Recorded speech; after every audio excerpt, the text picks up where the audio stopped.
Live here on Gye-Nyame Journey. What's going on, fam? Let me send out this black signal. Yeah, we're going to send out the black signal.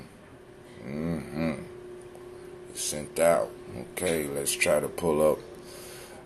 Let's try to pull up chat box. Cause I be missing, man. This chat box is flaky, man. It's very flaky. And that text is flaky. If anybody out there got the text about the market, let me know. I want because it says it went out, but I didn't get it. And if I didn't get it, I wonder how many other people didn't get it. We up early today because I got divine conversations and I don't want to squeeze it in. So, I had a great day yesterday.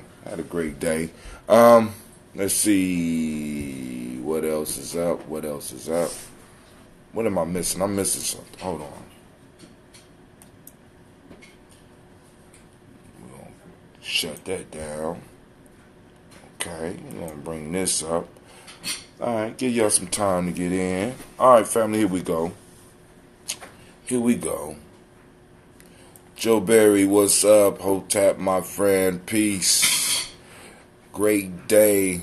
Great Imani. Hey, first I want to welcome you to Gye-Nyame Journey Media. I don't know, anime, I don't know what's going on with you, girl.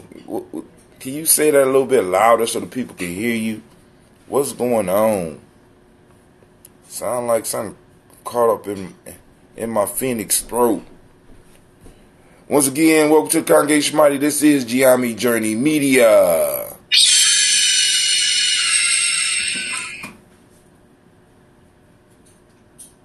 That ain't right. Something going on. I think she's sick. Why you ain't loud, girl? Let's see. Everything you been fed. Oh, I know what's wrong. Once again, welcome to the Congregation of the Mighty. This is Gye-Nyame Journey Media. That's right, girl. Of course, you know this is a Heart of a Simmer production, and this is the Daily Toast. And of course, you know it's a Heart of a Simmer production. We strive to blow up your old paradigm.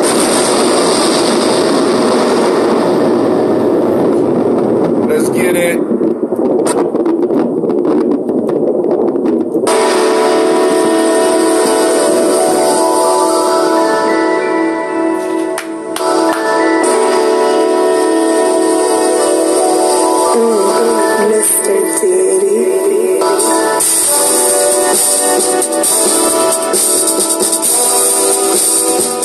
Drink your water. Come on, family. Come on. Drink your water, but first, take your breath and drink some water. Take a breath and drink some water. Take your breath and drink some water. Take your breath.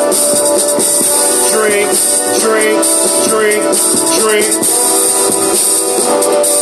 Or should we say, breathe, then drink. Alright, here we go. Now you know what to do. Grab your glass, get that water. Get your bottle of that water. Twist the cap off that water. Lift and pour your water. Drink.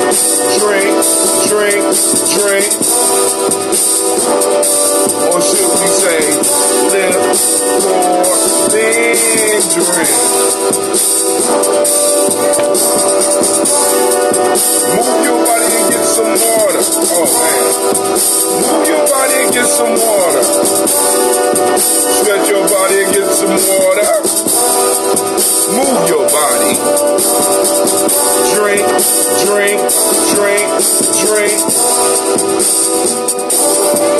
we say? Move, move, then drink. Now raise your glass and toast your ancestors. Now raise your glass and toast your ancestors. Now raise your glass and toast your ancestors. Just raise your glass. Drink, drink, drink, drink. Drink, drink, drink, drink.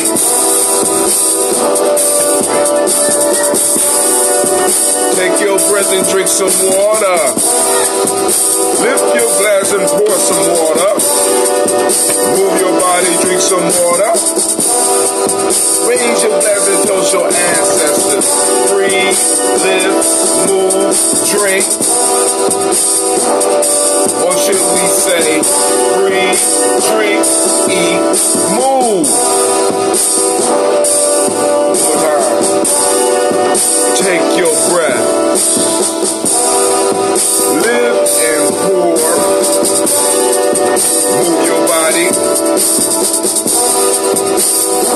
Toast your ancestors. Break down. Now we're going to try to drink it all in a minute.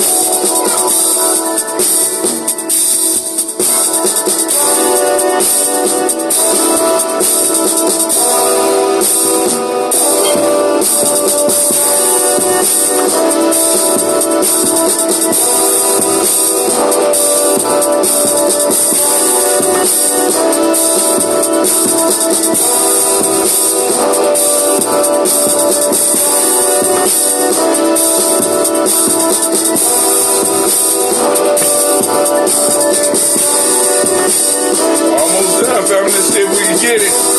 Drink your water, come on. Drink, drink, drink, drink. Let's see.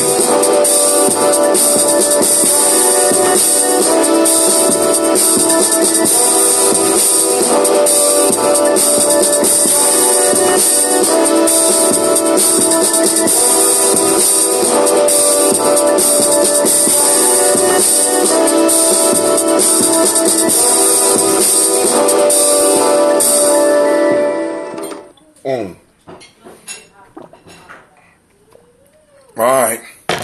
Didn't make it. We almost did. Almost, but almost ain't good enough. Yesterday we did it. This morning we weren't able to finish the water, but family, those that are new, remember, we got to stay healthy ourselves in order to toast our ancestors. So we got the 4 pillars of health. Shouts out, of course, to Joe Berry. Shouts out to Keisha. Making moves. Young Blood. Good morning to you as well. Shouts out to Brother Kwame. As usual, the Black Yoda. I seen you dancing last night, man. Oh my goodness. We had yesterday was a nice day. Started off with my niece's party. Took my daughters to my niece's skating party. They got to skate a little bit. Then we had to celebrate Brother Isid. Shouts out to Brother Isid. Well, let me say to Jasana first. Happy birthday, Miss Jasana. We're gonna get her.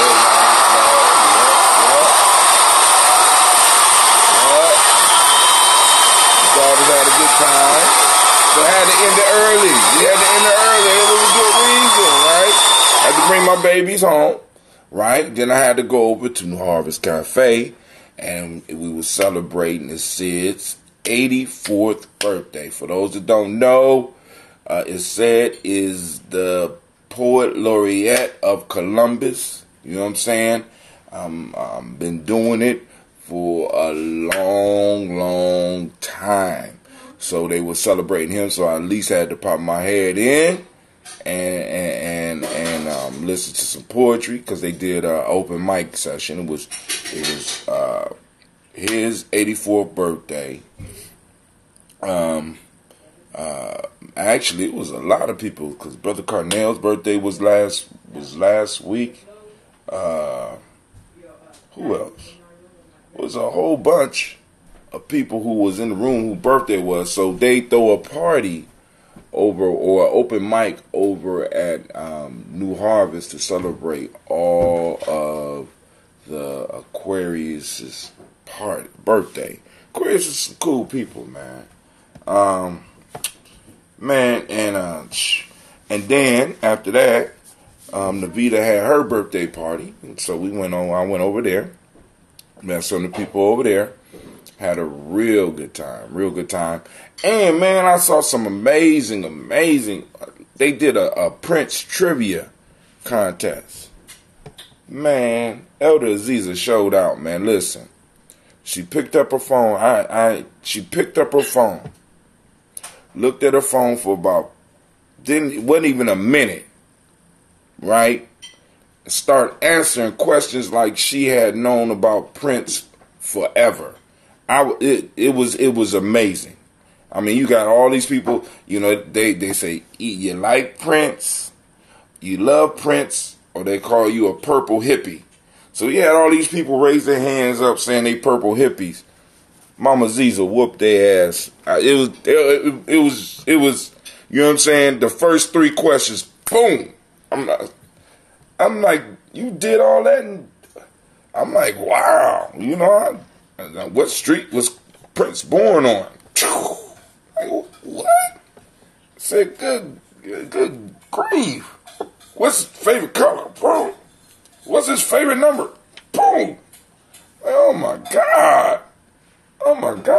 So yeah, it was a real good time.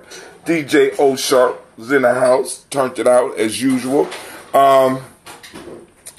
Eddie Baird was there for a minute, but he had to run across the street because him and Mark Lomax was doing a show across the street. So we was at the Lincoln Cafe, and at the Lincoln Theater, Mark Lomax was doing his I can't remember what the name of the piece is, but he got a lot of people on that. But they were sold out, man. So, I got to chill with Eddie for a brief second. Eddie needs a fan page, you know what I'm saying? So people can keep up with what he's doing. You know what I'm saying? Mark Lomax code on them drums. Eddie Baird code on that sax. I don't know who else was over there playing, man. But whoever it was, they packed out the house. So we're going to give them a round of applause, too.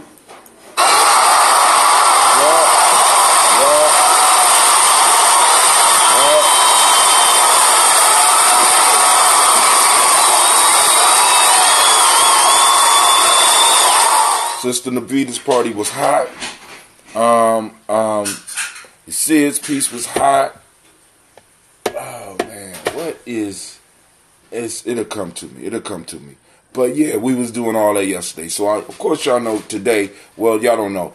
Usually I'm later in the day, but I decided this morning that I need to get up and do the show so that I could get to Divine Conversations. I wanted to go to Divine Conversations. So I said, all right, cool. So let me get up. So I pulled myself up, got up, and we're here doing the show right now. Let me check my stream to make sure that everything is straight, because y'all know that the timeline on my thing here is kind of janky. And alright, so I view more comments. Let's see.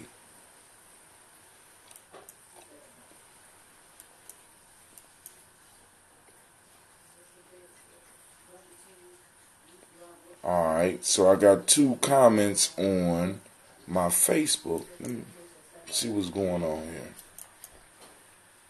here. Man, this is whack. I don't understand. This is whack. Alright. Okay, cool. So I'm going to refresh. That screen. Alright, so what we're going to do, we're going to pour our libations. Well, first, we're going to make us some coffee. Got that French press, y'all. Boom. All right. So now, what I got right here, I got that coffee. And so this time I got black seed in it. So we're going to go and sip on a little bit of that. Just in case some of y'all want to conversate this morning. Open mic, whatever you want to talk about, we could go and hit it up. So, but first, let's do what we supposed to do. Let's toast these ancestors. I got the old stuff. Wait a couple more days, and I'll go be able to go on and get some honey and fulfill some of these orders.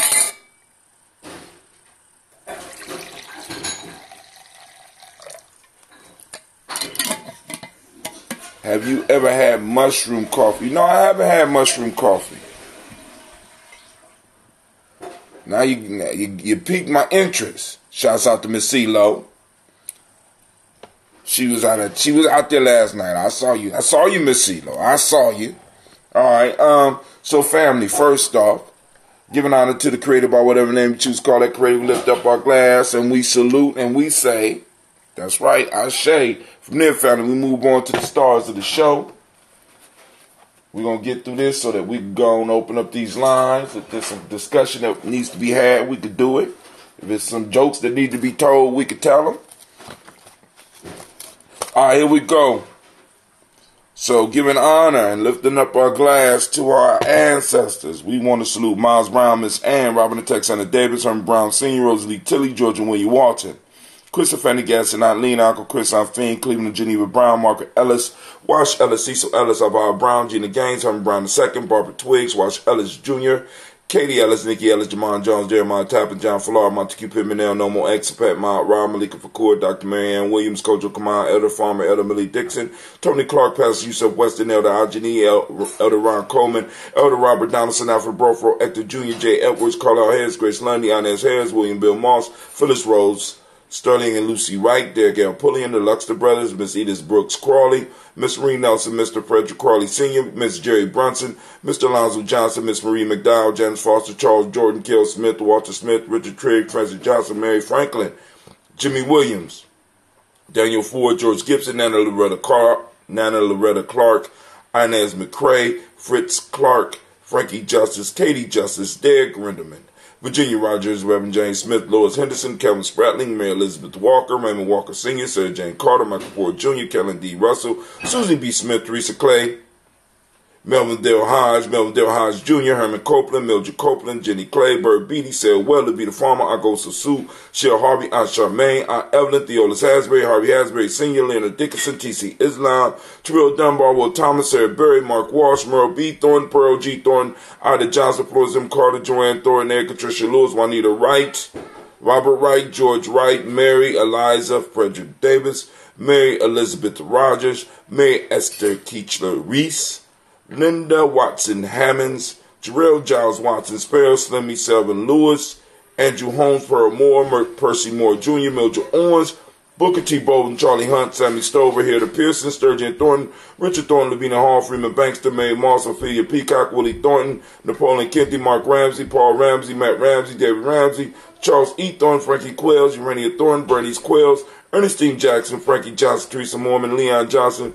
Charles Bell, Vivian Ramsey, S.C. Johnson, Del Rita Johnson, Leon Johnson, James W. West Sr., James Parham, Dana Jones, Heme World, James Farmer, Mary Chavez, Leon Grace, Bessie Johnson, Hattie Levester, Mary Moreland, Paul Moreland, Elder Caleb, Rosemary Martinere, Elder Amatet Wellman, Fred Douglas Triggs Sr., Thelma Triggs, Thomas and Lula Berry, Lacey and Eleanor Howe, Franklin Russell and Davis, Fred Douglas Triggs II, Vina Triggs, Reverend Eddie Moore, Helen Fuller, Eugene Jackson Sr., Richard Ellis, Silas Alexander, Charles Maxwell, Percy May Alexander, Arthur Reynolds, Stanley Lockhart, Ricky Lockhart, William Lockhart, Woodrow Lockhart, Brenda Porter, Deacon Hargrove, Carla Sawyer, Andrew Parker, Doris Donald, Ellis Murphy, D'Amico, Russell, Gilliman Aries, Jean and Ruth Jones, Jana Callahan, William Walter West, Nigella Parrish, Elder Basiji Falani, Jim Robinson, Gladys Johnson, Valerie Clark, John and Mary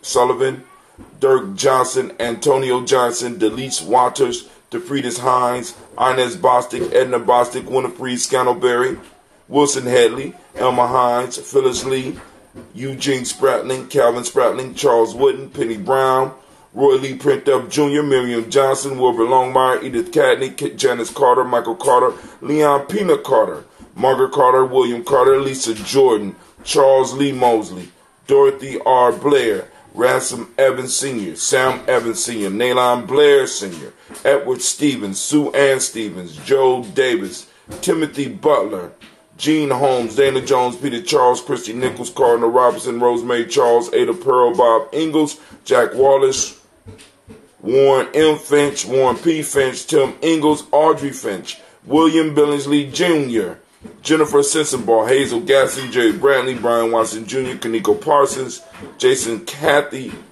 Bradford, Thomas Bradley, also known as Uncle Buki, Gypsy. Hey! It's real life here at Gye-Nyame Journey. Reverend Roosevelt Word I, Stacey Trice, Frank Smith, Mother Bertha, Michael Leonard, David Brown, Ruth Carter, June Cox, Ruth Cox, Paula Cox, Ronald Irvin, Judy Hubbard, Irene Johnson, Francis Boots Jefferson, Dan Wilkinson Sr., Emma McClendon, Jerry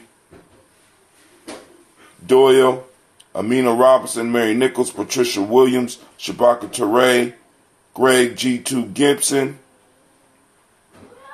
Donna Hill, Richard Glebus, Lee Irby, Tommy Irby, Boy Irby, Jim Gaucher, George and Hallie Johnson, Archie and Margaret Armstead, Diane Scott, Erica Armstrong, Claire Fox, Gene Evans, Archie Beck, Anna McGill, Charles McDaniel, Christine Cottrell, Aunt Becca, Alice Arnold, Arthur Arnold, Hattie Reed, Charles Reed, Eula and Andrew Baker, Patricia and Edwin Brooks, Gwendolyn and Bob Hatch, Kimball Vernon, Bradley Kim, Janie Harriet Tubman Cates, Spencer Sturgis, Ellie Mae Baker, Ethel Baker, Creola Baker, Geneva Baker, Aaron Nino Baby Hatch, Hatch Sr., Mally Miller, Housie Hatch, Dad Cleveland, Mother Gibson, Alex Nixon, John Bowie, Lester and Rachel Saunders, Doretha Ross, Riola Ross, Robert Nelson, Preston Stevenson, Leroy Stokes, Neely Johnson, Fletcher Swan, Maddie and Charlie Scott, Ida Casey, Thomas Cofer, Vivian Stevenson, Mona Ann Lewis, Cornetta Lyman Lewis, John Jackson, William Dallas Lewis, Mae Francis, Chappelle Jackson, Michael Slade, Joanne Perkins,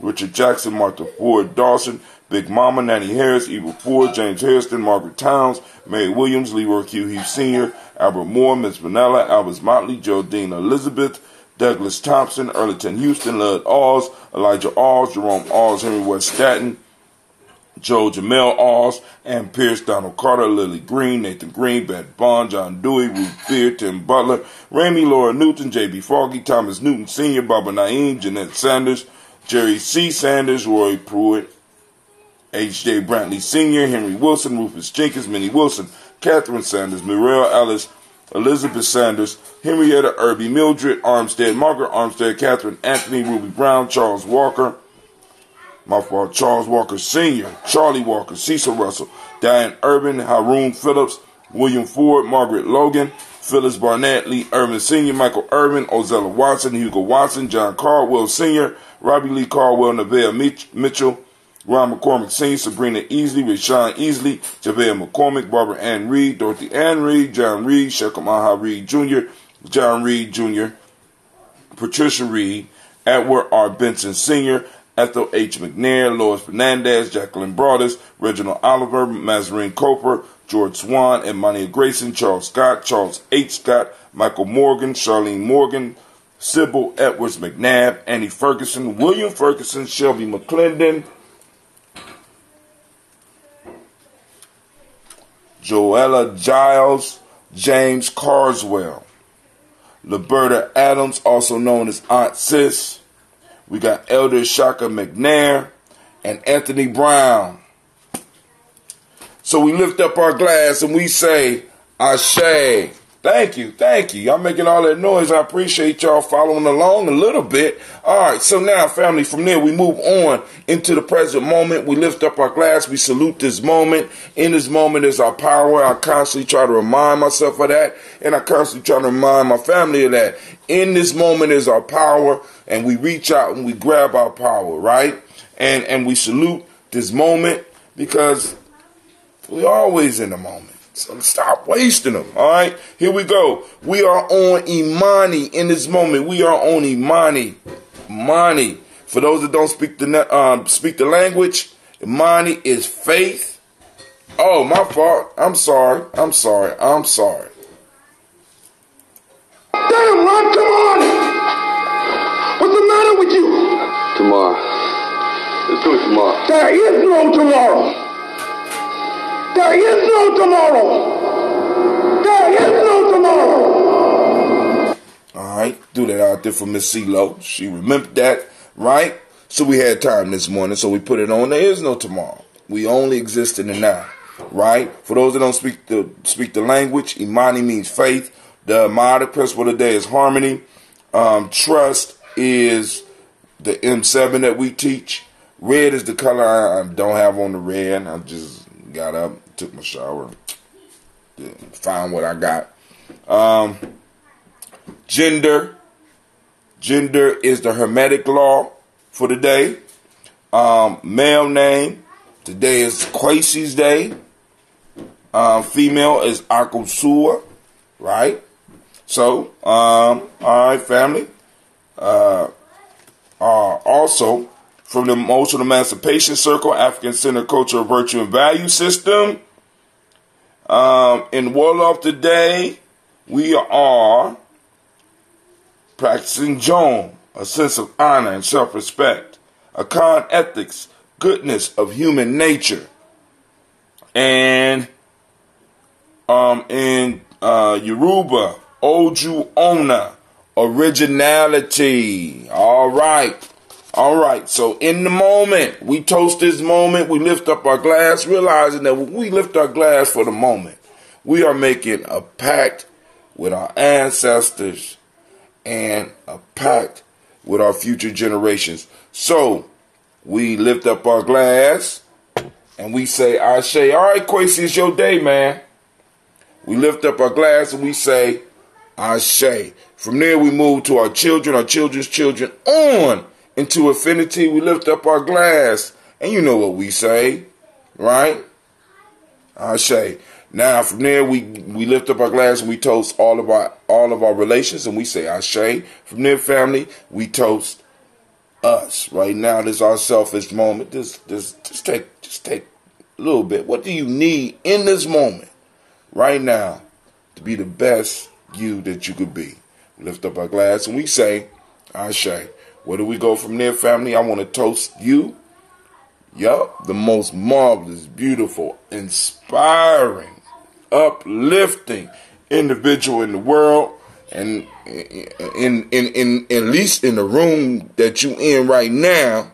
I toast you, right? Lift up the glass to you, and we say Ashe, Ashe, Ashe. All right, family, the lines are open. We got a couple minutes to kick it. We done took care of our ancestors. Now we can go and kick it and have conversation. I'm about to open up these lines. Let's see if anybody who gonna be the first to call in. Open mic session, family, for you to talk about whatever it is that's on your mind. You know what I'm saying? You know what I'm saying? The call-in number is 614-556-4535.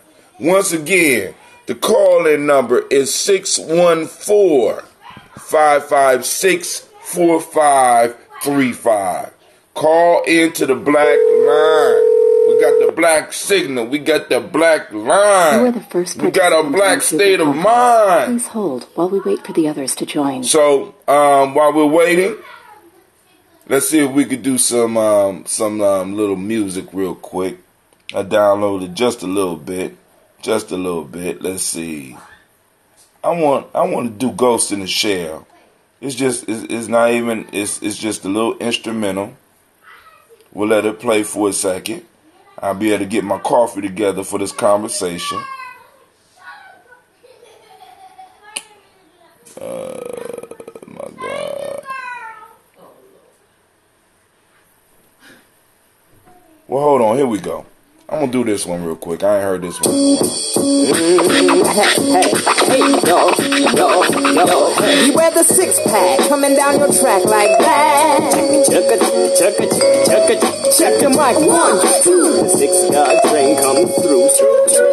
Quicker than a pin him that for the next millennium, spirit informs, no conforms to the norms, dropping bombs. I let it, said it, meant it, here to represent it. Some live off the labels of the old school, mold you, and that's the trend. What I tend to see, the new jack ain't new, in fact, just bits and pieces of the recycling fragments of rubble from a somewhat familiar voice, and so many MC and so little choice. This won't make me popular, dropping the lyrics that appeal and flock to ya.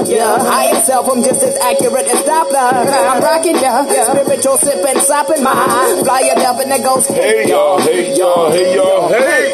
Hey y'all, hey y'all, hey y'all, hey. I said I go, I go. Hey y'all, hey y'all, hey y'all, hey. Hey y'all, hey y'all, hey y'all, hey. Dearly beloved, we were gathered here to bring up the real piece of Popa. We yell, we shed no more tears for fears when I'm chucking my spear. I'm that spook who sat by the door waiting for the big score while you're trying to get yours from the capitalist whore. And the red, white, and blue halter stacks and minis. She shimmies, you follow, you swallow, losers. Non-producers, consumers, consume propaganda's got me fuming. My people are doomed. Power to the people, power to the seekers. Instead we're reduced to amps and speakers. $200 sneakers, acquisitions of blue designer suits. Benz and Lexus, battle with sexes, sport utility trucks and such. We're slaves to a quick buck. We run amok. How far can we run when we're stuck? The race is won by wisdom, not muscle. Still we all struggle, should be excused to hustle for instant gratification, perpetuation of cultural mutilation. Y'all, hey. Hey y'all, hey y'all, hey y'all, hey. I go,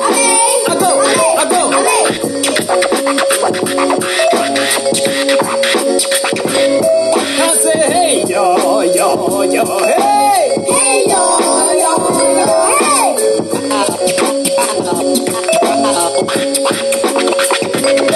We should be reaching for Orion. Instead, we have a love affair with dying. Getting drunk till we fold, and dole till we blowed. Does the superficial high suffice for the lows? No time for idle. Introspection and life lessons are everyone's Quran, Torah, Bible. Gluttonous eats the feast, the true purpose of eats. The temple falls off from foreign chemicals, toxins, and meats. You call food enriched when it's stripped of nutrients and bleach. I'm not meant to be free when flesh tone band-aids are peace. Every native / European contract was breached. What will Ebonics do for the disenfranchised? Mumia gets no justice cause Mumia is despised. Reverse discrimination versus racism will never be tied. English the bastard language of the not so civilized. The gift of spliced tongues is what the Western language gives. So isn't broken English like a double negative? Yo, hey. Hey y'all, hey y'all, hey y'all, hey. I go. Call-in lines are open 614-556-4535. Hey y'all. Open mic, family, whatever you want to talk about. It's on you. You got something you want to show, you want to share, an event coming up. Oh, we do have an event coming up. Hey y'all, hey y'all, hey y'all, hey. Hey y'all, hey y'all, hey y'all, hey. Hey y'all. Shouts out. Y'all, hey. Brother Malik and the Willoughbys, also known as Spirit. And also shouts out to Willoughby's Soul Veg. You know what I'm saying? Matter of fact, I saw Carnell last night. Yep, it was a good day yesterday. So, like I said, lines are open. Y'all ain't scared. Somebody on the line? Who on the line? It's Quasi. What's up, superstar? Quasi came out last night as well. Stayed out for just for a second, you know. Hey, what's going on, my man? Not too. I actually just woke up. Not too. I hear my echo. Oh, it's gone. Cool. Yeah, I just woke up a minute ago, man. I was tired. Yesterday was something. Yeah, man. Energy out of your boy. And then the whole week actually was something. So then yesterday was a humdinger. Did you say humdinger? Are you old enough to know what a humdinger is? Did this young man just hold on? He said a humdinger. Oh my God! Get this right from God. The young man with the old spirit. He said it was a humdinger. So what was so great about last week, my man? Because it's open mic. Let's go, family. This is therapy. You know what I'm saying? How was it a great week, man? What made it so fantastic? I wasn't saying great in a good way per se. I wasn't saying in a bad way. It was just intense. It was pretty non-stop things going on. You know, it was just a very energetic week. Yeah, I talked to some people that I hadn't talked to in a while. I had some pretty intense conversations. There was just a lot of stuff. I mean, even in the country and the news, there was a lot of stuff to take in. You know. Right. You know, with the shutdown coming to the end, and one of the things, man. I mean, with this whole shutdown thing, man. My man is sticking to his lies, man. I love it, man. I love commitment. If he ain't nothing, he got. I love commitment, man.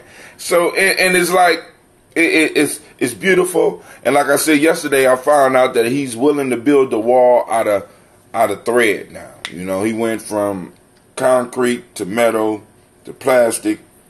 Marshmallows was even thrown on the table.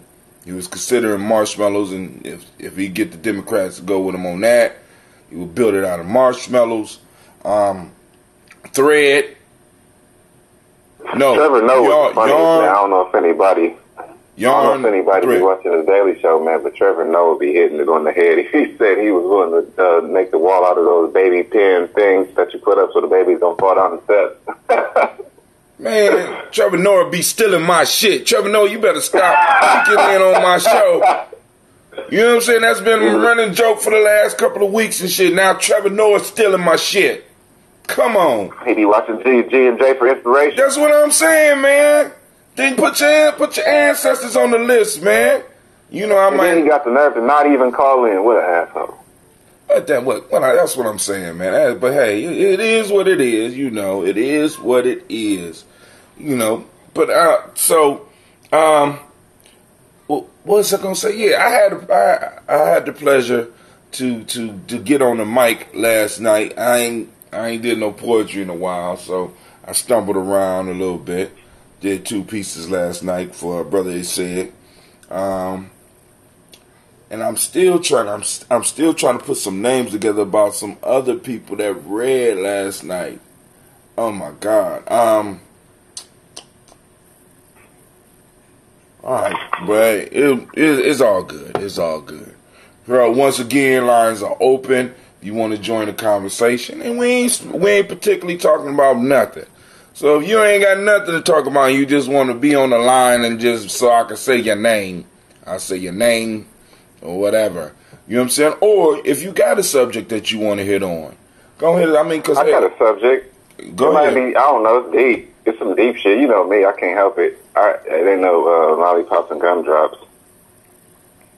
Or no baby pins that keep the baby from falling down. Go ahead. Not at all. Yeah. Hide the baby pins on this one. Well.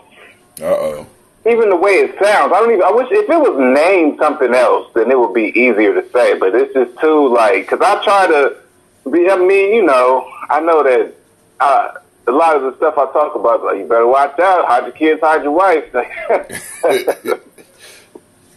For real, man. But this was even the name of it, man. I'm just mad that it has to be called this because it sounds like some doom and gloom type shit, and literally that's in the name. I don't know how many people that was alive during like the Cold War. I guess that was like the 1950s. They came up with this thing called the Doomsday Clock. Stop.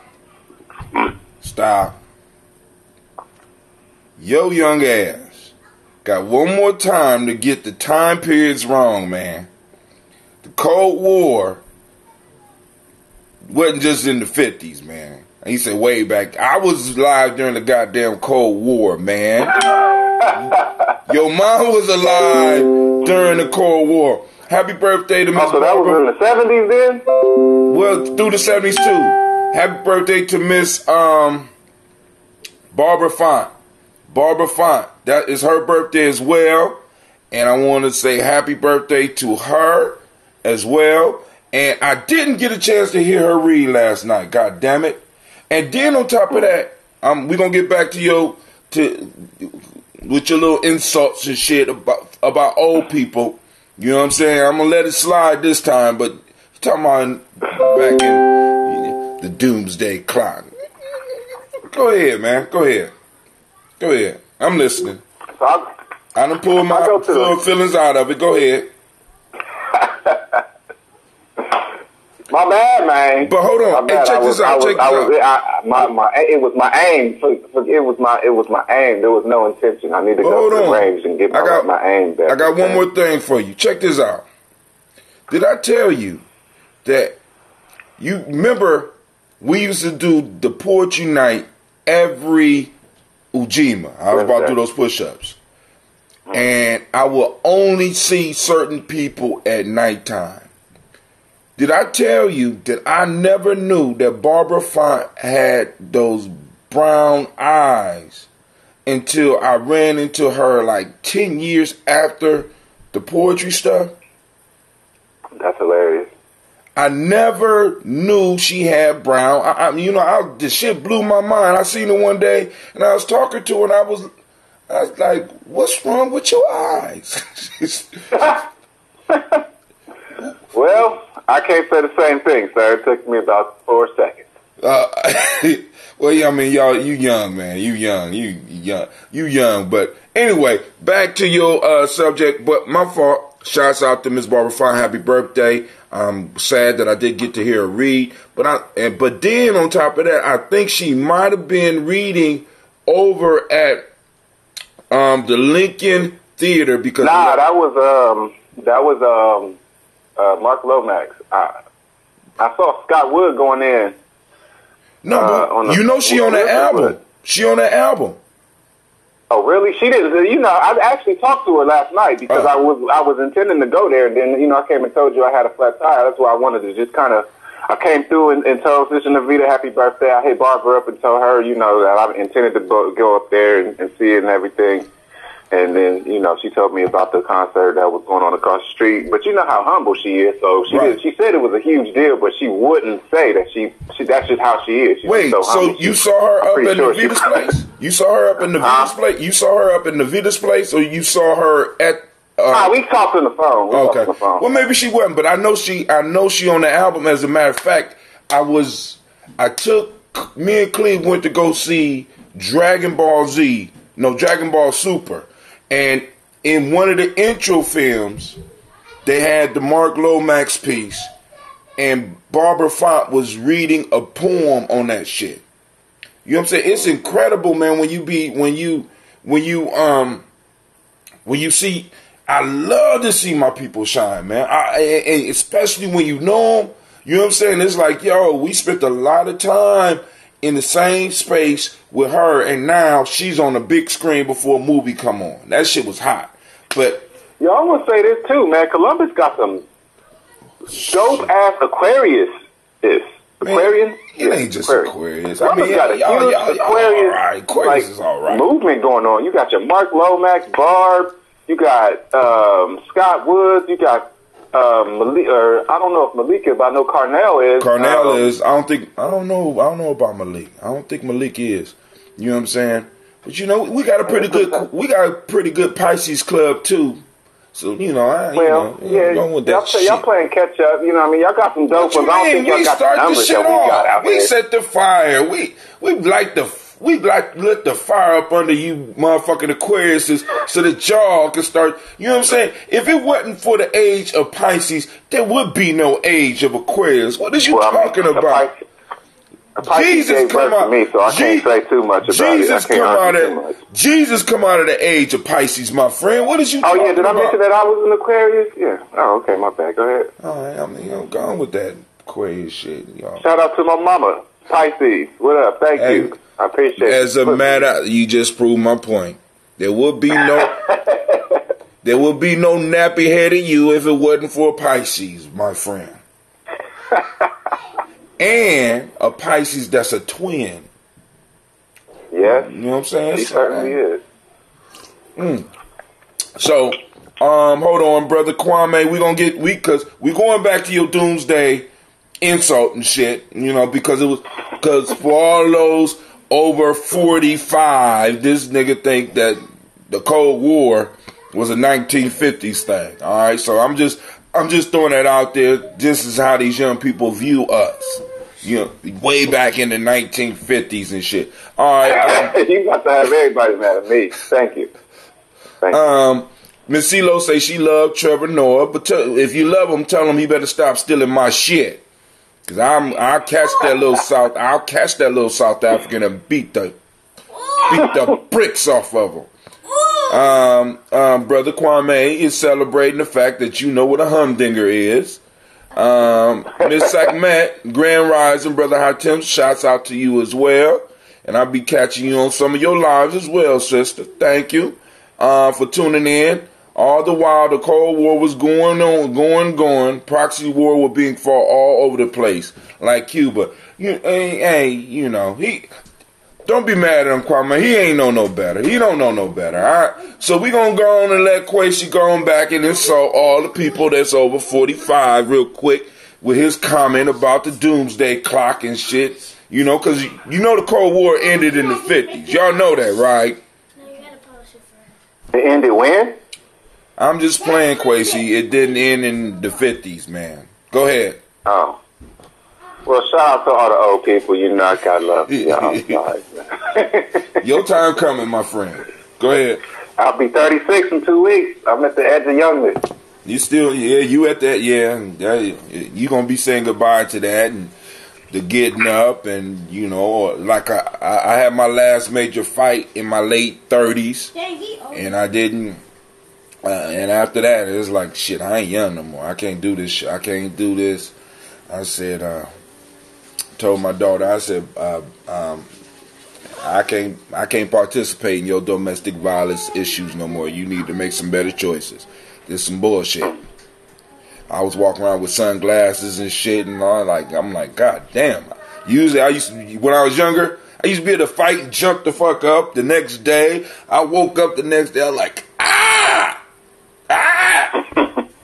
My sons was laughing at me and shit. Pops, you can't be out there doing that. Why you ain't calling us? No, man, it's cool. But go ahead. Doomsday clock. Go ahead. But yeah, man, I go to the Y every morning, man, at like 6 o'clock. I try to make it in there at 6 o'clock. I seen your pictures. You gonna make me have to work out. But go ahead. I mean, I ain't even really 3 months in for real, and I'm just kind of hitting a place where I'm just starting for real. I just got to a place where I can start. You know what I mean? I'm about to really kick it up a notch now. But so I was on the treadmill. I could actually talk about that another time. Talk about my regiment, and it might be helpful to somebody because I think I can come up with a pretty solid regiment. But so I'm sitting there. It's probably about 7 or 8 people in there. The treadmill is the first thing I do every day, so it was definitely probably before 6:30. Sometimes I get in there late, so it was probably around between 6 and 6:30. So I'm looking at the news, man. You know, it's got the 3 TVs in there. I'm sitting at the 2 on the edge is always the Sports Center, and the one in the middle is the news. So I'm sitting there looking at that one. And then it say at 10 o'clock today they're going to release the update for the Doomsday Clock. So I'm looking around. Ain't nobody else paying attention. Ain't nobody else see it. I'm like, hey, did y'all see that? Nobody seen that shit? Nobody noticed it. So I was like, well, I guess that was a message for me. So I go home. I go to the grocery store, do a couple things. I get home like right at 10. Turn on I Google it. I Google Doomsday Clock, and it come up. So I'm sitting there listening to it.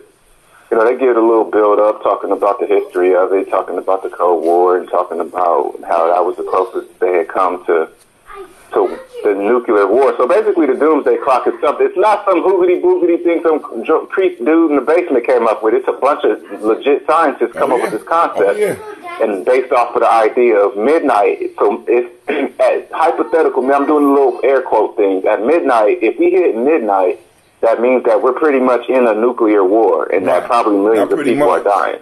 Not pretty much. So, when it hits 12, if it hits 12, that means that the balloon went up. And that's an old term, you know. You might not know that. The balloon go up, you know.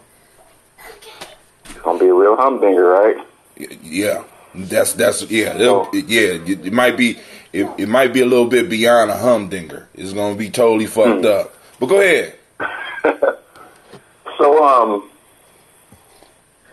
So they said at this point in time during the Cold War, they said that it was 2 minutes until midnight. Right. The closest that we had ever come to nuclear war and the potential of humanity destroying itself was during the Cold War. So once the Cold War ended, then it started to scale back, and then they said in like 1991 was the farthest that we had ever gotten from midnight, and it was like 7 minutes until midnight in 1991. Mm-hmm. One of the most peaceful times we've had since the Cold War.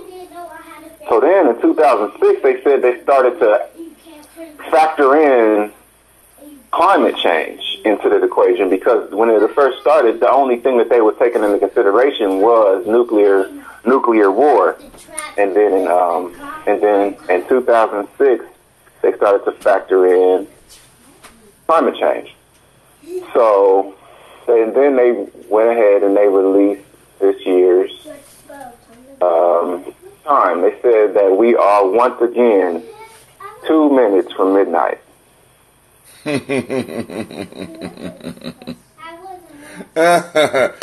Hey, are you concerned? Well, honestly, when I heard them say that, I kind of caught bullshit. I feel like they must have got bought off, because thinking about the Cold War, we're in the well, I mean, I don't know the ins and outs of the Cold War, but I know it was a lot of communist stuff. I know that there was some tension between Cuba and Russia. No. The Russians had... Stop, youngin'. Stop it, youngin'. There was no beef between Russia and Cuba. No, yeah. Russia and the United States. But right, Cuba was the linchpin. There you go. Go ahead. All right. And Cuba was on Russia's side, and the United States didn't like it that Russia was in their backyard, or their front yard, pretty much. So there was a lot of tension between the United States and Russia, and I think even Russia had like some warships or some type of warplanes, and had the capability of hitting the United States pretty readily. Right. So the thing of it is now is that there's even more nuclear superpowers. You got North Korea now, and Iran. That ain't no superpower. Even though they don't tell us that they're not, I'm pretty sure Iran has at least some level of nuclear capability. And then on top of all that, you got Venezuela being like the linchpin for all of that. Why is Venezuela the linchpin for all that? Well, so I've been doing a little bit of research. So the president that Venezuela voted into power and is rightfully the president is Maduro. Right. He's the one that the people voted in overwhelmingly. Right. But the United States doesn't like Maduro. Right. They say that they wanted to paint the picture that the citizens of Venezuela don't like Maduro. Because for anybody that don't know, Venezuela is one of the oil richest, if not the oil richest country on the planet. Everybody knows about Saudi Arabia, but Venezuela has potentially a larger oil fields than Saudi Arabia. So, but with that being said, in the past 2 or 3 years, their economy has like imploded. Right. And there's like a lot of homelessness, and a loaf of bread is like $1,000 if you can find it. Like there's a lot of people starving. About 3 million people have fled the country into neighboring countries, so there's a lot of instability in the region. Right. So the United States essentially is blaming, and then you had Chavez, right? Hugo Chavez was the former president, and then in came Maduro, and they're a very similar type of leader. So the United States is wanting to paint Maduro as one who is exploiting the people, kind of similar to how they talked about Gaddafi. So they just, I don't know what day it was. One of these days this week, the big thing that happened this week was Donald Trump and Mike Pence recognized this dude. I don't know who the hell he is. As the leader. Right. As the president against the people. And so, because they said that he had the concerns of the people at heart. So, in response to that, Maduro said that the United States has 72 hours to get all of the diplomats out of the country. I think under penalty of death or something like that, right? He ain't gonna. I mean, he just said they got 72 hours. I don't think it was under penalty of death because. Well, I mean, how you going to enforce that? You can't say no shit like that and then be like, okay, 73 hours. No, get the fuck up out of my house, or there's going to be consequences. See, because now for him to do a blanket threat like that would basically open up permission for the United States to come in there. You know what I'm saying? So, in a sense, United States is looking for a reason to go down there. You know what I'm saying? Like you said, if it's all that oil down there, they're looking for a reason to go in there anyway. You know what I'm saying? They But I don't think Russia having that shit though. Huh? I don't think Russia having that shit. I don't think we want no smoke with Russia. Well, listen. Now, let me just say this to you, dog. It's sort of like, no, we don't want smoke with Russia. But it ain't like Russia won't smoke with us either. Now, for Russia to come, I mean, it's sort of like this is the United States backyard. All this shit over here. And for Russia to be over here and our shit right here, it's going to be like the two bullies on the playground are, you know what I'm saying, you in my lunchbox. You know, you a bully, I'm a bully. Now, you know, I got my side of the playground, you got your side of the playground. All right, homie, why the fuck you reaching into my lunchbox? Why you eating my banana? You don't, you know, we got an agreement.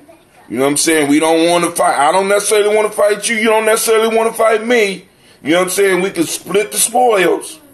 We can cause confusion with everybody else, but you know, you in my lunchbox, nigga. You in my lunchbox, Quasi. Why you fucking with my banana, homie? You know what I'm saying? So, I see, now, the whole piece about, because, how can I put it? That, and, see, when you brought up the doomsday clock, for me, the biggest issue, for me, hold on, who is calling me? Hold on, I just had to see. I'm just messing around right now, seeing if it'll work. But anyway, with the whole doomsday clock, you know how many, being old, do you know how many times I sat through watching the world just was supposed to be ending and shit? I mean, it don't even faze me no goddamn more. I grew up during the time when the doomsday clock was at 12:58. You understand what I'm saying? It was 12:58 my whole adolescence and shit, you know. And we would have classes where we would discuss, you know, the military might of Russia compared to us, or at that point in time it was the USSR. You know, you might be too young to have heard about that, right? And so NATO was sort of like United States on their side of the world, and then they was doing little stuff down around, you know. So, you know, now I will say you hitting on something with the Venezuela, but now is Russia in Venezuela right now? Yes. So you saying that and with Maduro going out and America putting in their dude, or trying to put in their dude, you're saying that's going to cause beef between the United States and Russia? Well, I mean, I wouldn't say it's going to. I say that there is beef between the United States and Russia. At least, I mean, there's ongoing beef between the United States and Russia. I always wonder how much of it is political theater, too. You know, I got to put that out there. And also, and then always remember, it is political theater. I mean, because the aim of both of these countries and now is basically them trying to stay on top. You know what I'm saying? That's it. But go ahead. Well, I mean, so this is my thoughts though. When I saw it, I kind of called bullshit, because I think all of the same things are on the table as they were during the Cold War, even though I wasn't alive then and I don't necessarily know all of the ins and outs. But me neither. It seemed to me like at that point in time, it was the United States and Russia. It was USSR. There was some tension. There's a difference between United States and USSR. USSR, yeah. It's a little bit different. Right. Yeah. So those were the two powers on the table. But now you got more powers on the table with the potential to get involved. And you also have, since in 2006, they factored in climate change. So to me, for them to say 2 minutes again seemed a little bit, I thought they would have said like 45 seconds or something. That's what I was expecting to say, 45 seconds. But they said 2 minutes, and I was like, I wonder if that's just somebody's buying it off, because I think you could damn near say 2 minutes with just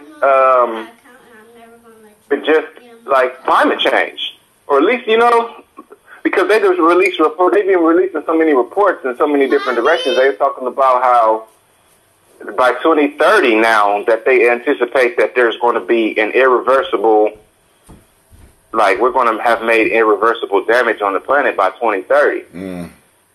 And when previously they were saying 2050, and before that they were saying 2100. Like, so they're continuously scaling that back. And now it's only 10 years out, a little over 10 years out, that they're saying that we're going to have reached somewhat like a point of no return of having done damage to the planet with our consumption habits.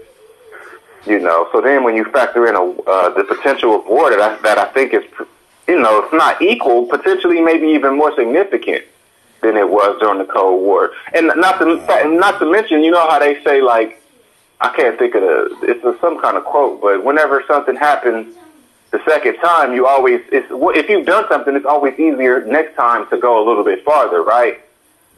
Like if me and you was about to fight, and then the first time we was just kind of bumping shoulders and throwing insults. The next time throwing insults and bumping shoulders ain't gonna work. Somebody gonna swing, you know? Right. Or it ain't gonna be enough. So now, now there's a term that Brother Kwame threw on here that you need to check out. It's called a proxy war. Proxy war. All right. Yeah, that's kind of like hand to hand with the Cold War, right? Well, yeah. Well, it still goes on where opposing forces that are in a sense too big to fight have little motherfuckers fight for them, right, and causing trouble. You know what I'm saying? Special forces, you send special forces in, and there's wars going on. Like for example, motherfuckers don't even. I mean, this is how crazy things is. You know, a lot of Americans don't even know that we still in war. We still basically at war in Afghanistan and Iraq. You know what I'm saying? I mean, we're just totally oblivious of this. All this money is just going out, and we're just totally oblivious of this.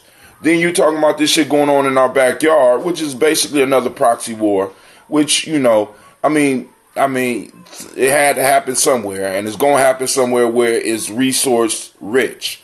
You know what I'm saying? Now, like I said, we don't even know there's some shit going on the continent right now that people ain't even paying attention to, because you looking at Venezuela, shit, look at what's going on the continent right now. America's starting to stack up over there. Russia's starting to stack up over there. China's over there buying up shit, you know, getting... What continent? On Africa, in Africa. Right now. Oh. Shit, you know what I'm saying? Venezuela, you know, boom, they're going, but shit. They right now, eyes are on Africa right now. You know what I'm saying? If you look around the same area where the slave trade was popping off, you seeing China investing up in there, Russia's trying to move up in there, United States is up in there. You know what I'm saying? We got all these bases over there. You know what I'm saying? So it's some shit. You know what I'm saying? And when you got militaries, right, you got to do something every now and then to keep to justify paying these motherfuckers. You know, I'm just saying. You know, I mean, you know, it's crazy. So I mean, and being able to have, and that's why I said open mic. You know what I'm saying? Because like I said, I'm glad you're looking into that. But keep on going, because it's not doom and gloom for those of us old enough to recognize the same shit is the same shit, different decade. Same shit, different century. Same shit. You know what I'm saying? I think honestly, obviously, I would say that the powers that be, I mean, when you want power, you want power. The last thing a person or a group of people that are getting all the money and all the resources and all the wealth, all the power, last thing they want to do is blow up their power center, you know? Obviously. But you gotta... they don't want that. Nah. Well, with that being said, I also think that, I guess two things kind of come to mind. First is that accidents can happen. Just like, remember that shit that happened last year in Hawaii? They accidentally had people thinking that a nuclear bomb was launch or something like that happened. Remember that? Right. Right. You know what I mean? And then on the other hand, so accidents can happen, like, and miscalculations can happen. Oh, but the other thing is, I also think that the powers that be don't want all of these people on the planet. They want to reduce the population dramatically. Why? So, because it's unsustainable. The amount, I don't think a lot of people be wanting to hear this shit, but especially Americans. I think if they could get rid of one group of people that would have the best impact on increasing the sustainability of resources, it will be getting rid of Americans, because Americans use 10 times, 100 times more resources than everybody else on the planet. Most people, maybe Europeans come in a distant second, but even over there, I don't think that they're as wasteful as we are. And then, you know, outside of that, maybe Japanese people, I know that they use a lot of resources, probably Australia.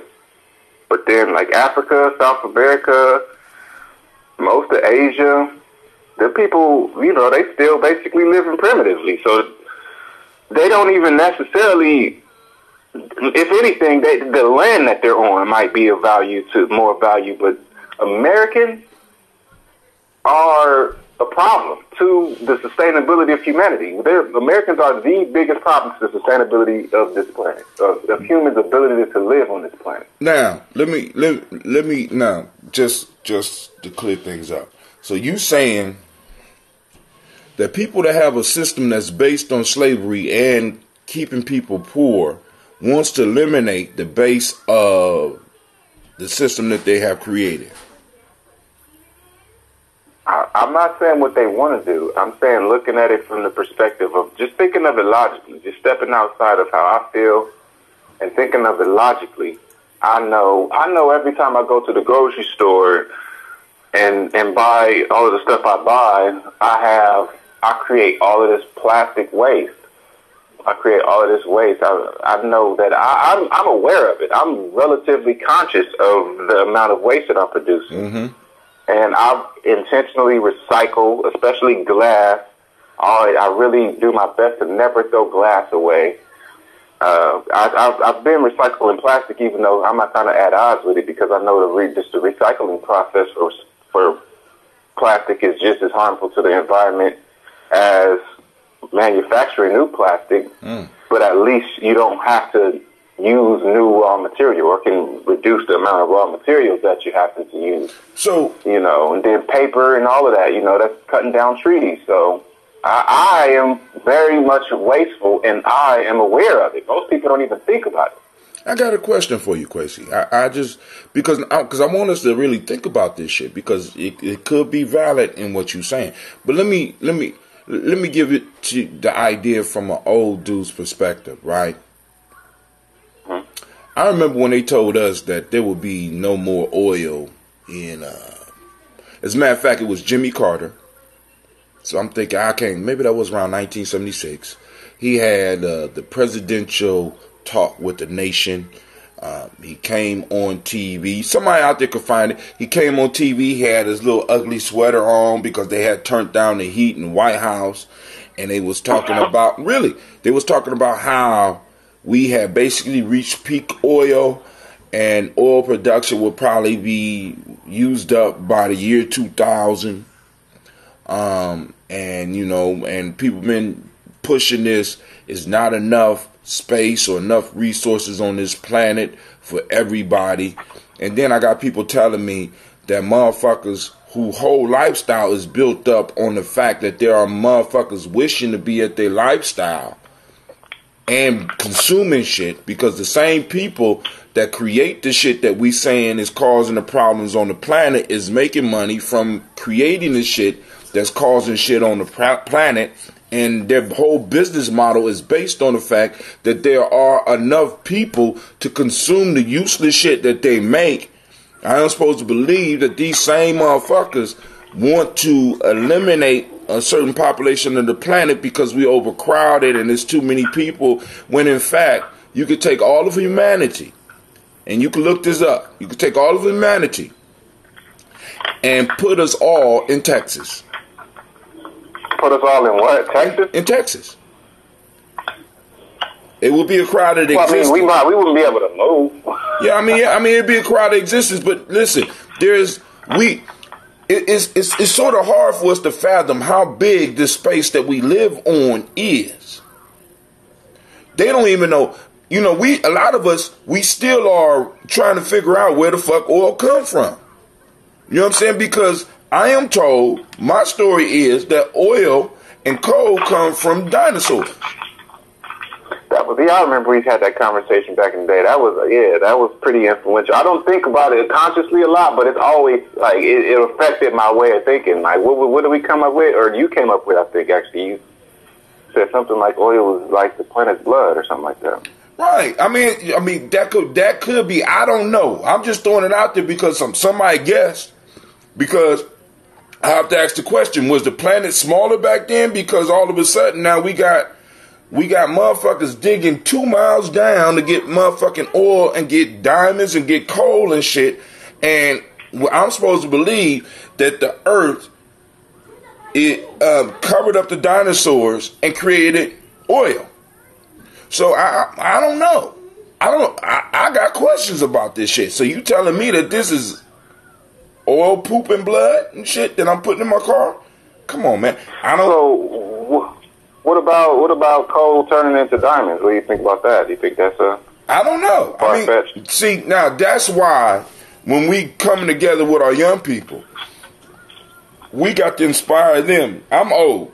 You still young enough to do some of this shit.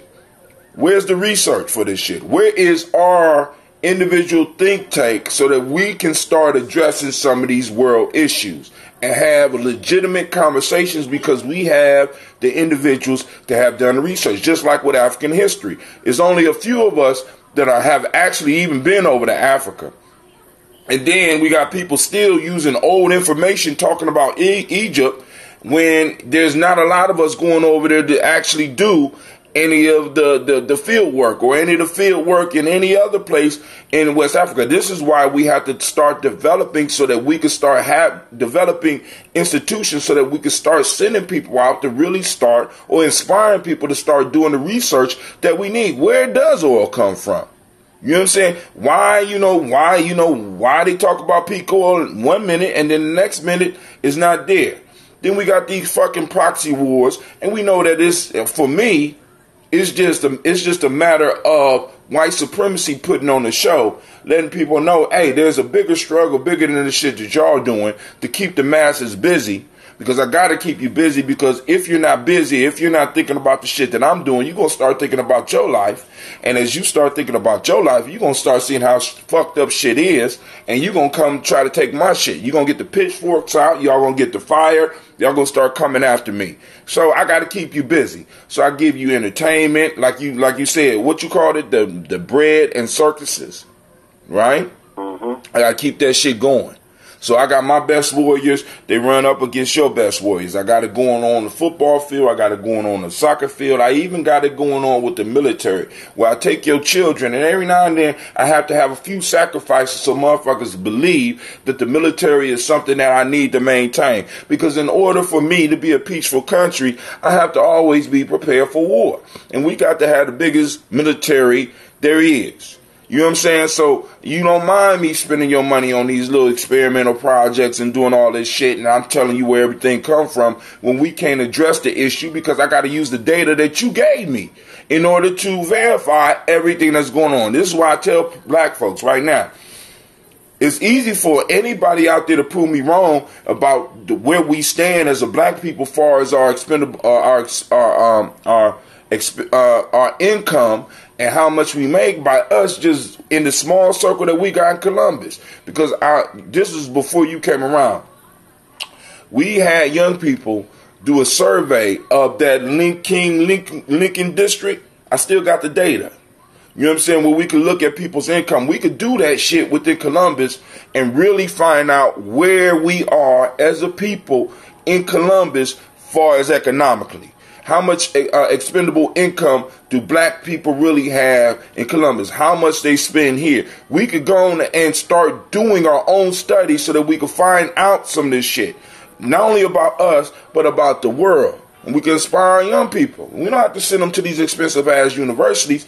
We could go and get the computers and shit that we need and start setting up classes in motherfucking people's garages that have them. You know what I'm saying? Or having or forcing the school districts to start allowing us to use the schools because we pay taxes for that shit. So it does belong to the community. So the community want to do this shit. And if you don't allow us to do it, we'll shut this shit down. I mean, it's some simple shit. You know what I'm saying? It's not that hard. The research will be a little bit harder and raising the money to get people to be able to do it, but we could do it. I got to keep you in crisis mode. Quasi, when I tell you that I lived through the world ending and still got people around me right now waiting for Jesus. My family, I grew up in a family that was waiting for Jesus to come back. And they was waiting before I was born. And at some point in time, I had to be like, well, goddamn, this motherfucker is late. And they always yell at me about being late. Jesus is later than the motherfucker. And I had to come to terms with what maybe motherfuckers telling me a lie. Or maybe people telling me a fairy tale. I don't know. You understand what I'm saying? So let's do the research. Let's find out. Instead of waiting for some shit, why don't we be what we waiting for? I want numbers. I want to know how much we got. I want to know where oil come from. I want to know if this global warming shit is real or is we just going through a cycle that has shown up before. What's up? You know what I'm saying? We got to go on and start asking those questions and answer those questions. Navita says they want to get rid of useless eaters. Calvin, Brother Kwame says peak oil theory, and they were lying then and they're lying about it now. Abiotic oil theory. That's what he got. That's the one about possibly that the earth creates the oil and stuff like that because the earth could be a giant living being. We don't know. But our ancestors look at the earth as a living thing. You know what I'm saying? There were certain things that you could do and certain things that you wasn't supposed to do. You know what I'm saying? It could be a giant living thing, and this could be the blood of the earth, and we're like motherfucking fleas on the earth's back. You know this, and what's crazy is some people cannot even fathom. I mean, it's like when you start looking at this is why, at least understanding some math basics, because math tries to put ununderstandable things in at least a format that you could look at it. And when you look at how big the earth is compared to a human being, the shit is humbling. Have you ever seen one of those videos about the stars where they talk about the size of the stars out in space, Quasi? Yeah. Mm-hmm. That shit for me is very humbling because when you look at the earth and you compare the earth to Jupiter, just Jupiter, the shit is ridiculous. And then when you compare the earth to the sun, just imagining that we are 8 light minutes away from the sun and light travels at 186,000 miles per second. We're 8 minutes away from the sun. That this thing is 1,000,000 times bigger than the earth. And then you got stars that are 1,000,000 times bigger than the sun out there.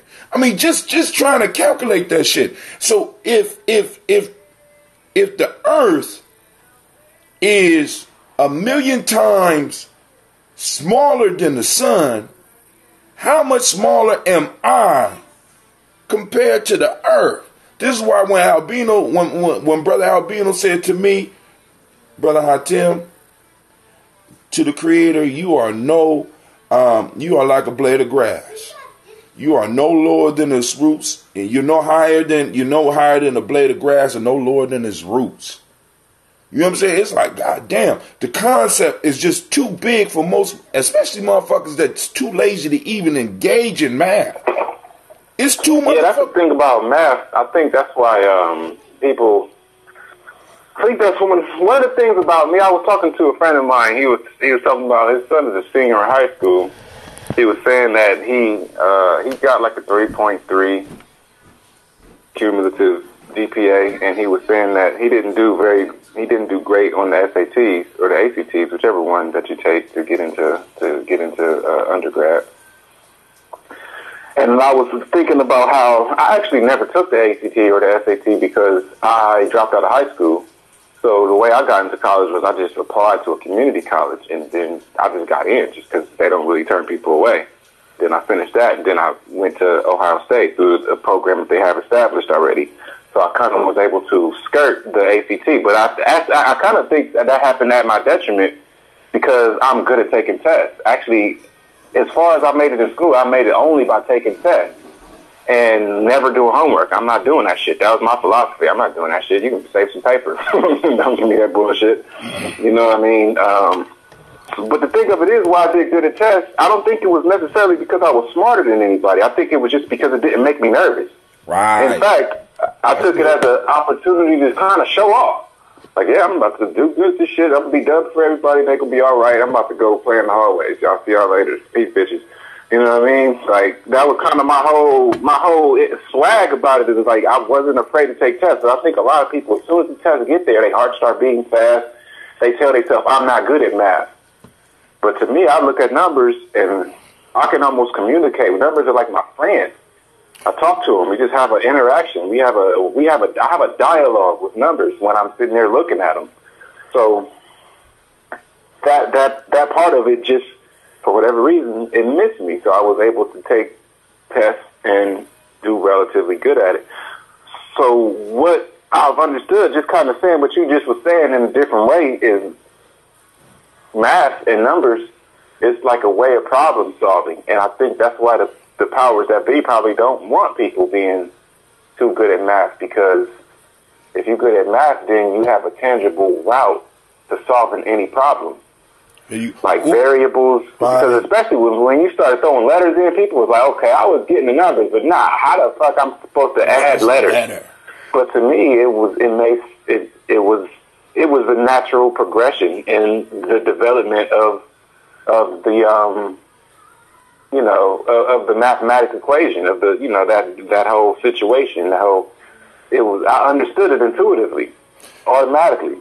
With that being said, when I got to like geometry, I still don't get geometry. That's something I want to learn as an adult, because there's a gap in my understanding, and I know fully that if I overstand geometry, that'll level my understanding of what's going on around me. I'll level up, Now, brother Kwesi asks, what level of math did you aspire to back in the days, Kwesi? And he also, it wasn't even an aspiration. It was just fun. I think you meant Brother Kwame said that. Yeah, well, no, he asking you. Brother Kwame asked you back in the day, Kwesi. Okay. He talking to you. Actually, I need to get with you, Brother Kwame, because you definitely are. You the mathematician, and I need to level up. And I think that you could be the one to help me really conceptually understand a lot of these things. The biggest thing that I want to understand that I struggle with was circles. I never understood radius. I understand it somewhat, but at a certain point, I kind of get lost. I can kind of conceptually get what is going on, but I don't have the complete cycle of it. I get lost somewhere in the circle. But you know what might help with that?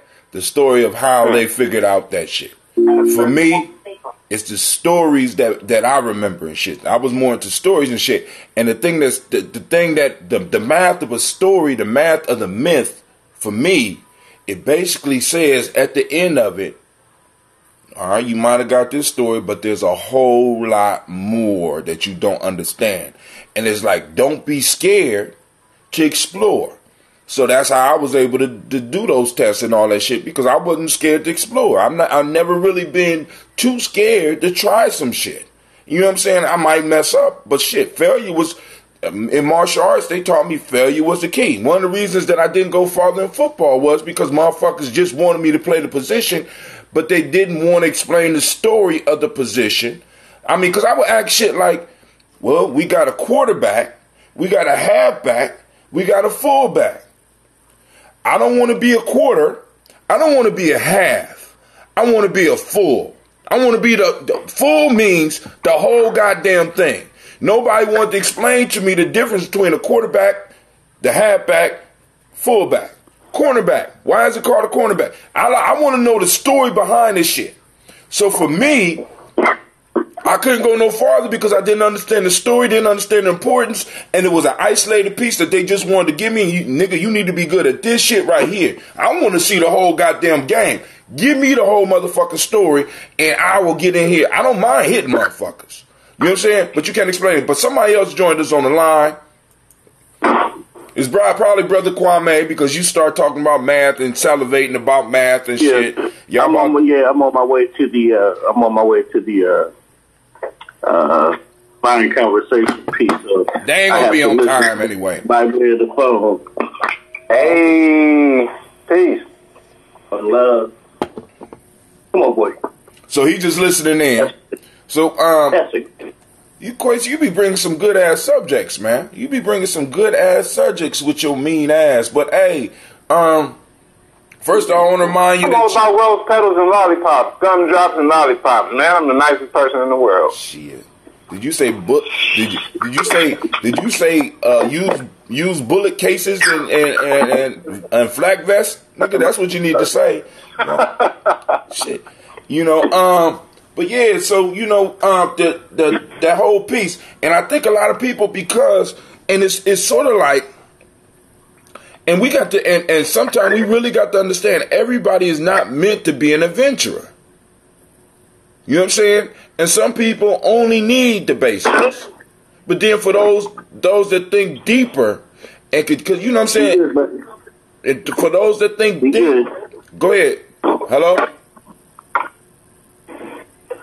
No, it's me. I was telling my dog to be good. Oh, okay. Oh, he talking to dogs. See, that's what math do for you. See, he probably got some type of equation where he could understand the damn dog. But, you know what I'm saying? But math always lets you know that there's another level. You know, just when you get to the master at one point, you think you know it all. Check this out. You know what I'm saying? And it's basically a problem solve. It's actually, for me, when I look, math is a story. It's a fucking story. It's a detective novel. When they throw all these little numbers and letters in there and shit, it's a fucking detective novel. And I, you know, and it's all in how you explain it to some people. You know, shit is a story behind this. What the fuck is X? X is here. Solve the murder mystery. Somebody kidnapped X. Who the fuck is it? You know what I'm saying? But we don't teach our kids that. We just sit them in the classroom and say, you need to know how to do this. A lot of people, you just need to know how to do this. But where's the story behind it? What's your relationship? What's your relationship to it? You know what I'm saying? We are relationship people. We are social creatures. So please let me know what this shit got to do with me. You know what I'm saying? So when people start talking about, because Quasi, I'm just saying, man, just on the size of the earth, most of us can't even visualize how big this motherfucker is. Do you know that I had the experience of actually being on a plane for damn near 24 hours? I have actually flying from Detroit. Was it Detroit? Flying from Columbus to Ghana the long way.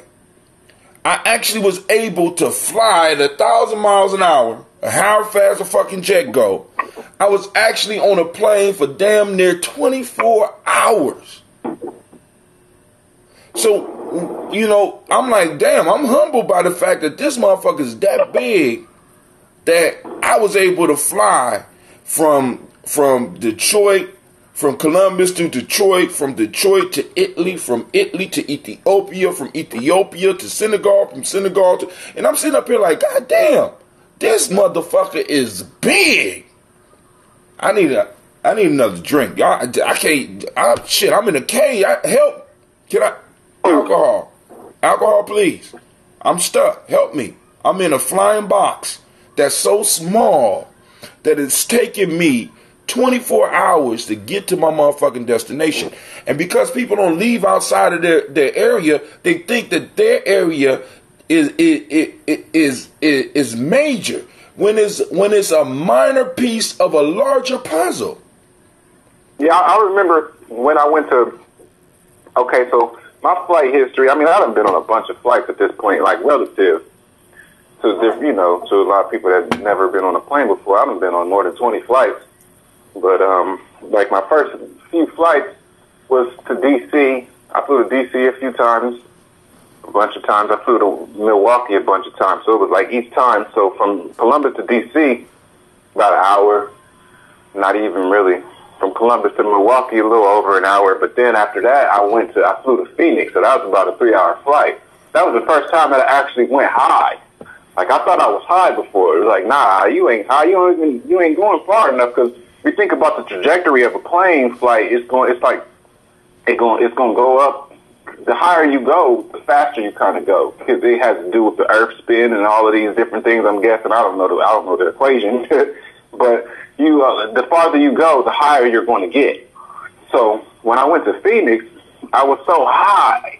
And then on top of that, like I could look out the window and tell when I left the Midwest, the sky looked different. It was like all of these. There wasn't clouds anymore. It's like coming. So on the way back, I looked at the sky and it was like sludge. The sky is like disgusting compared to out west. You know what I mean?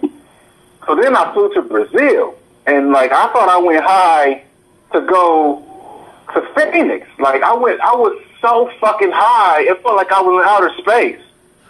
You know what I mean? So I would go to, as far as to imagine, like going to Brazil, that's as high as you're going to get. You're just going to be at that altitude for a longer time if you go all the way around the world, you know. Right. Do you recall the footage that they said 20,000, 40,000? Yeah, it was like, I think 50,000 feet or something like that, wasn't it? I don't know. I could be wrong. I was drunk. I don't know. Up, but I remember they were saying some high, because, like going to D.C., you barely get I don't even think you get to 20,000 feet. I was drinking. I don't recall how high we were. You know what I'm saying? Then to even bring that home again, my bad, Tim. No, go ahead. Keep on going. I'm just joking. Shit. Not really. One time I went skydiving. I jumped out of a plane, and we only got up to. I jumped out of the plane at 13,000 feet, and that shit, jumping out of the plane, that shit high as fuck. I couldn't imagine jumping out of a plane at 50,000 feet. You probably die. I don't think you can. Yeah, well, no, you got to have special equipment. You could do it. That's something that we could do. We have to raise money for that shit, but you got to have special equipment. That shit would be amazing. You would be going so fast by the time. Oh my god. Yeah, you better let that parachute go at the right time, or it don't matter. At a certain, but actually, like for example, one of the things I learned when I was in a classroom. Do you know, like you could drop a mouse from a plane and it won't die? Kwame, are you aware of that? Like, it's certain things that are like at a certain size, they can actually fall from very high levels. And because they're so small, that it won't really affect their body. Is that true? I don't believe it. Well, I'm gonna take a mouse up just to prove my point. Hey, you gonna kill that motherfucker? Don't name the mouse. Don't get too attached. See, man, look, gravity acts on each accordingly to its mass. And if you understand when you drop something, how it begins to accelerate, just as Equation was talking about, man, by the time that thing hits the ground, look, bro, if you drop a penny from the top of the Empire State Building, it will penetrate quite soundly concrete. So much for my mouse theory. All right. Because a penny is smaller than a mouse. Ain't no need to kill a mouse. I mean, we got to do the experiments. But Kwame, this is the problem. This is the issue. We have to do the experiments. You know what I'm saying? Because that sounds like fun. You know what I'm saying? I'm gonna start with a cow. Damn, man. See, y'all starting to sound like them crazy ass white crazy ass serial murderer. No, I mean not just, but Kwame, That's how they began, Hotel. What? Just experiment? Wonder what would happen if we slit the throat. Does it really stop a motherfucker from living? Our people are about reciprocity. See, we need to prove that shit. I mean, just saying. What I'm saying is that's what. Look. You can prove something by, like I said, in as much as a mouse is life, in another sense, if you take an inanimate object of the same mass as the mouse you plan on killing and drop that, you will see what the result is on that matter. But then what about those people say the mouse has a special quality because it has a living soul in it? I mean, I'm just saying, I don't have to kill a goddamn mouse, but you do know that part of all the experiments in the world ain't gonna prove to you that mouse's soul is doing anything. I don't know, man. I'm just saying. Well, I mean, you know how they say. Go ahead, because I could weigh the mouse. Hold on. I could weigh the mouse before I drop them off. You know that experiment's been done 1,000,001 times and not to anybody's satisfaction. Hold on, now. Listen, we haven't done it. I mean, our young people haven't done it. You know what I'm saying? For example, what the fuck is oil?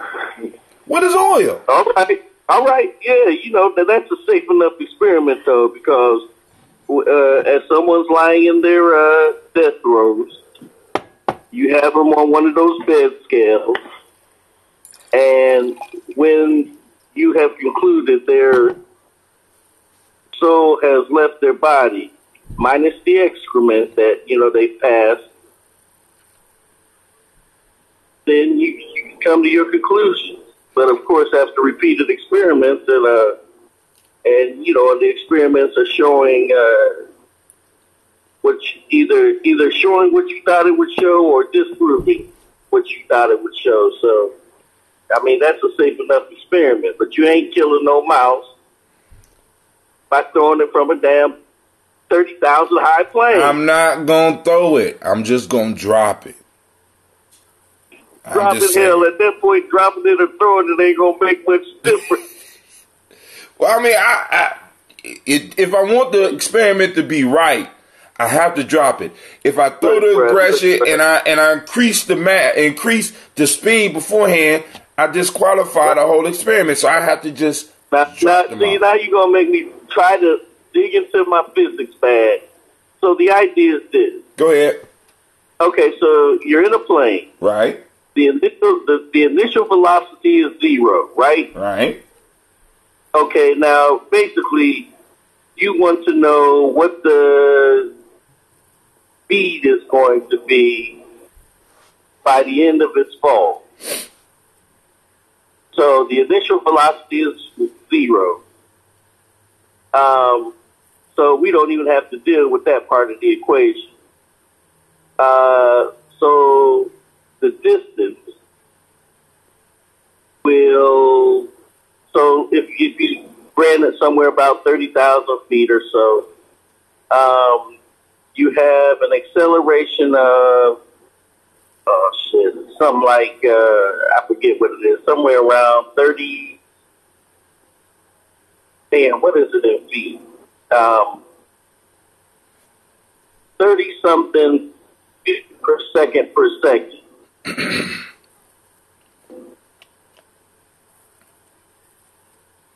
And then, of course, the amount of time, let me think here now. Going back to one of those little physics problems we used to have to do. Okay, so you have the distance. E equals V0 times T plus the acceleration times squared. So we have the speed and the acceleration. The only thing that's left is the time. And let's figure out what speed will be by the end of that drop. Oh. y'all go ahead and talk. He trying to figure it out. So now, all right, forget the mouse. If I dropped a chicken from 30,000 feet, would it fry from the amount of speed? Would it get hot and be edible after it hit the ground? I mean, just shit like that. No? No. It wouldn't heat up to it where it would be hot? But that's a cultural norm, though. The cultural norm is that we don't eat things that we've not killed ourselves. Well, we done broke that cultural norm and shit. I mean, shit, we break that all the time now. I'm just saying, would it be hot? Would it be done? Before it hit the ground, would the chicken be cooked? Because wouldn't it be a rise in temperature as you going that fast?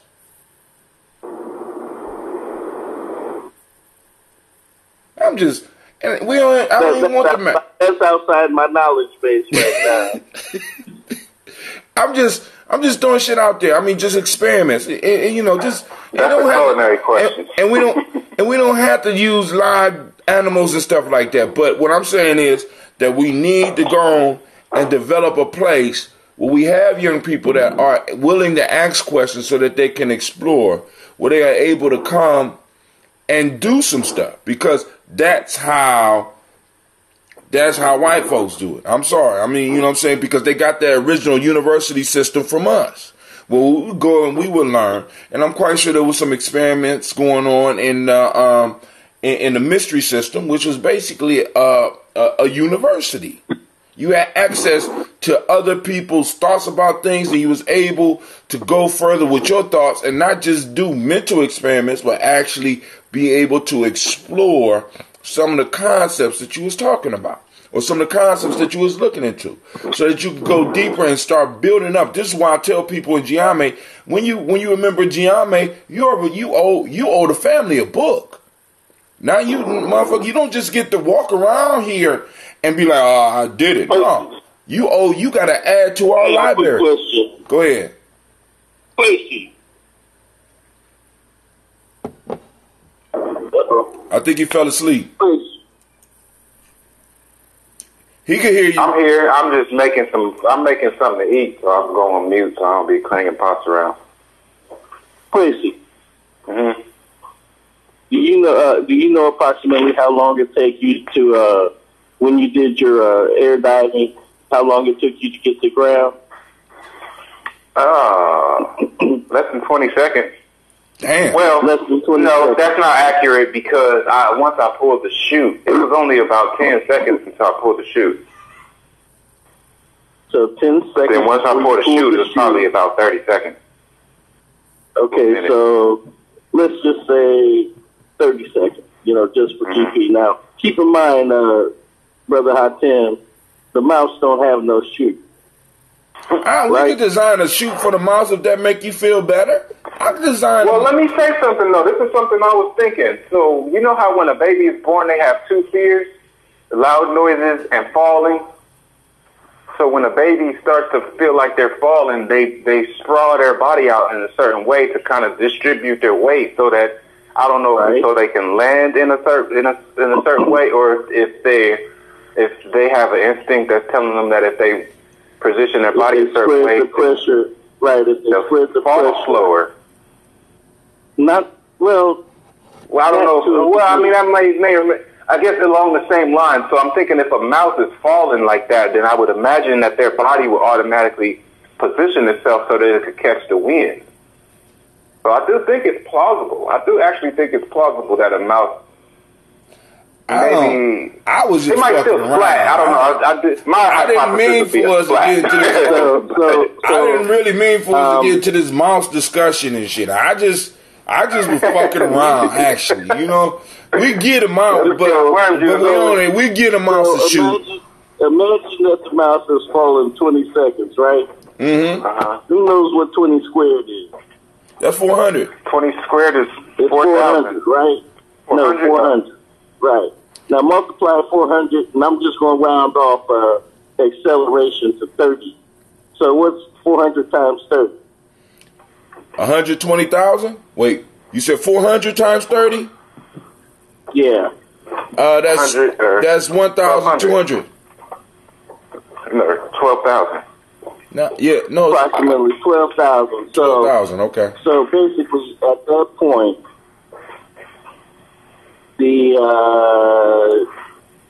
I'm embarrassed because I should have acceleration times square. That's going to be something this. So you got about 30,000 minus 30,000 minus approximately 12,000. So that's 18,000. If I'm not screwing stuff up, you're talking that mouse, by the time it hits the ground, well, it's been traveling somewhere around 18,000 feet per second. But at a certain point, isn't there a maximum speed that that an object can gain from a free fall? It doesn't exponentially. The speed of free fall doesn't exponentially grow. There's a maximum speed that one can reach in a free fall, right? Right. Okay. How you determine that? See, that will. It's physics. I mean, I didn't determine it. I heard it. So no, I'm just saying. But now this is the point. This type of discussion we got to get with the kids. So just by me making a joke about dropping a mouse from the plane and Kwame jumping up to protect the goddamn mouse, and I have no understanding of why he wanted to defend the fuck me dropping a goddamn mouse, but in him doing that, we got into a discussion that is interesting enough to hold at least four people that I can see on our discussion right now as we talk about saving a goddamn mouse. Now we done did the math. We done had to do math and all this. This is called experimentation. This is called university type work where we get the kids. So now, what happens when you drop a rock that weighs a certain amount?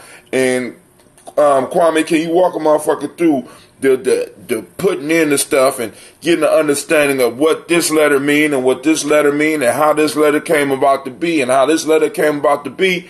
Now, I'm equipped to deal with this type of question. All right, now I don't need to drop a mouse because Brother Kwame has helped me walk through a mental experiment where I'm able to see that this mouse is going to be going far too fast for his ass to survive.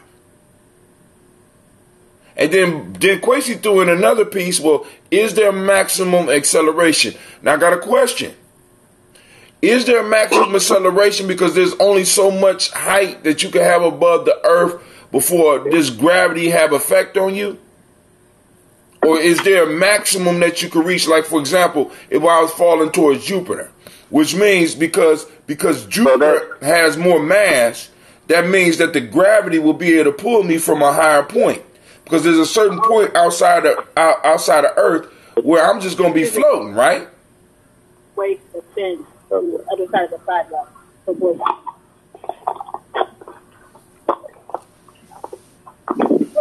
All the way there. Somebody else in the background. That's the wife. No, that's I just arrived at.